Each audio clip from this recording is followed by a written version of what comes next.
So I wanted to talk about how to actually start writing a book, because you've wanted to write a book, you've tried to write a book, but for whatever reason, you keep getting stuck. And it's all too easy to get stuck in this process.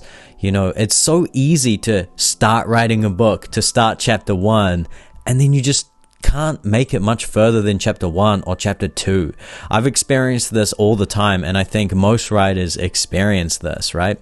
And so I've just started writing my 3rd book, and I've got some ideas as to how to actually write it and how to get to the end of this book. So the main thing that I wanted to talk about is this idea of allowing yourself and allowing the story and the characters and the plot to be bad. To be bad. Yes, you heard that correctly. You just have to allow yourself to write the draft. I think this is the most important thing. Even if you don't know what the story is and how the story is going to end, and there are so many parts of the characters and the themes, and there are holes in the plot, and you don't understand some of the world building, you still have to keep going. You just have to write the book, okay? This is the main idea, because there are 2 ways that this can swing. The first way this can swing is that you think too much about the story, and you think too much about the world building, and you fall into what we call the world builder's trap, where you get stuck in building the world and in thinking overly about the plot and about the characters and about their backstory and about this kingdom and that kingdom and the gods. And what can happen with this trap is that you can almost think your way into making it impossible to start writing, because you convince yourself that you need to understand everything about the world. This is a trap I've fallen into a lot of times, actually, where I start writing the book and then I think, wait, I don't understand this about the world. Let me go into the world building again. And then I have to figure out what happened here and what happened in this thing. And I keep going further and further back. And it's like, it makes you immobile. It makes you paralyzed to actually write the book, because you feel like you have to understand everything to write it. That's not true. That's a myth that your mind is creating, and it's stopping you from actually telling the story. What's most important, I believe certainly, is the telling of the story. You just have to tell the story. And so the other way that this can swing is that you actually really don't know much at all about the story, and you feel like you can't write it because you don't know what the plot is yet, and you don't know how the story is going to finish, and there are, elements of the character and details of the setting that you don't understand yet, and that also paralyzes you, because you feel like, well, I don't even know where this is going, so how can I write it? I don't even know what this is.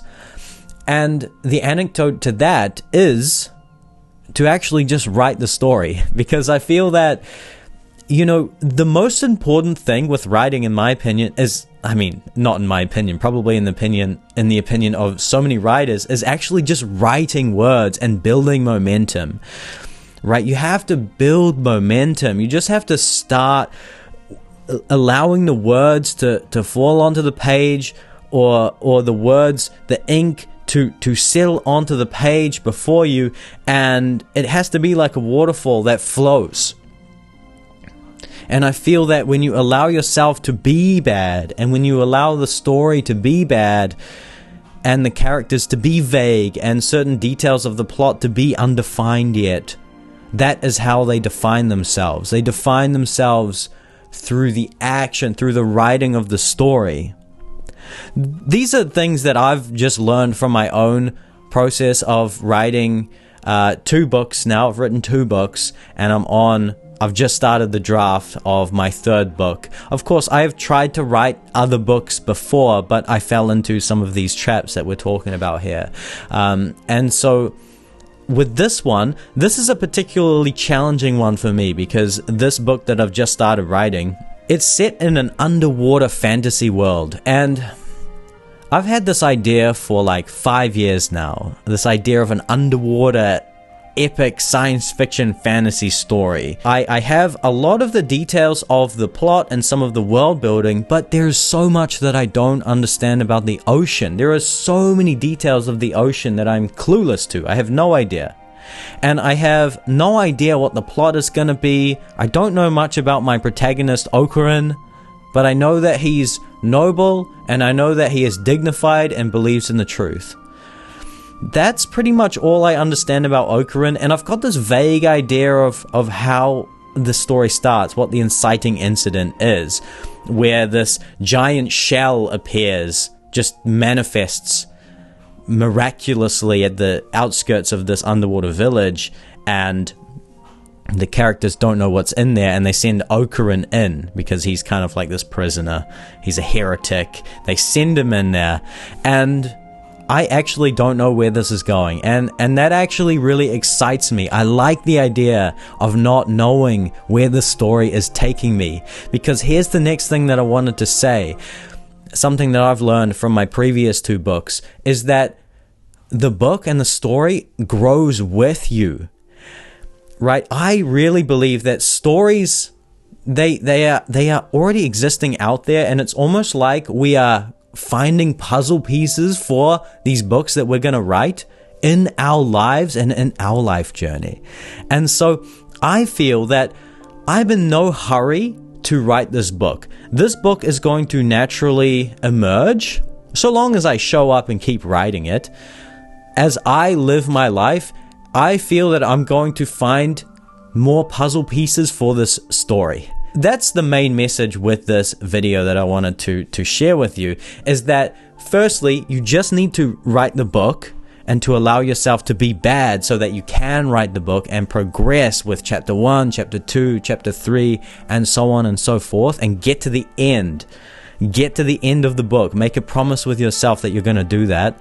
And then secondly, to be patient and live your life and allow the story to kind of emerge in fragments and pieces in your own life, because you're going to be pondering the story as well as you continue to write it, and you're going to be living your life, and you're going to understand it as you go.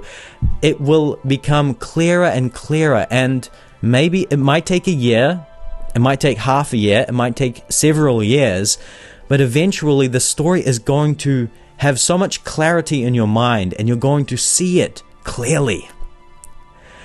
Right? That is what we want. But that's probably not where you're at right now, unless maybe you already do see it clearly, in which case you might have a problem with being consistent and staying motivated to write it. Again, the anecdote to that is just sitting down and writing it, okay? So hopefully I inspired you and motivated you to sit down with your document or with your, with your journal and actually just write this book. Write this story for the love of these characters, this story, for the love of yourself and the world at large who might need this story.